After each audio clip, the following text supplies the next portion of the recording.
বান্দা যখন সেজদা দেয় তো আল্লাহ তাআলা ওই বান্দা মহব্বত করে পিঠে মাথায় কুদরতি ভাবে আল্লাহ যেন হাত বুলায়,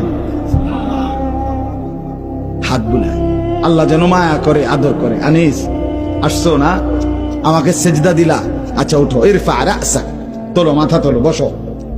তো বান্দা বসে। তো আল্লাহ তাআলা বলে আচ্ছা তো আর কিছু বলবা? তো বান্দা বলে আত্তাহিয়াতু লিল্লাহ ওয়াসসালাওয়াতু ওয়াত-তাইয়্যিবাত। আল্লাহ বলে আচ্ছা আমার প্রশংসা করছো, ঠিক আছে, খুশি হলাম, আর কিছু? তো বান্দা এবার বলে আল্লাহুম্মা সাল্লি আলা মুহাম্মদ ওয়া আলা আলি মুহাম্মদ, মানে পুরাটা আর কি। তো এবারে আল্লাহ বলে মাশাআল্লাহ, আমার বন্ধুর প্রতি দুরূদ পড়লা, আমি তাতেও খুশি হলাম, আর কিছু বলবা? তো এবার বান্দা বলে রব্বুল আলামিন, সেজদা দিয়ে আপনার কাছে আসলাম, আপনার প্রশংসা, আপনার বন্ধুর প্রশংসা করে আপনার খুশি অর্জন করলাম।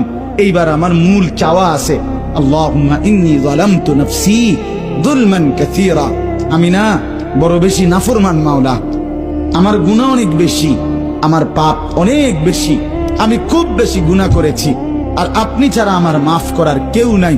এখন আপনার এত কাছাকাছি হয়ে আমি আল্লাহ আপনার কাছে মাফ চাই, ফাগফিরলি মাগফিরাতাম মিন ইনদিক, আপনি আমারে মাফ করে দেন।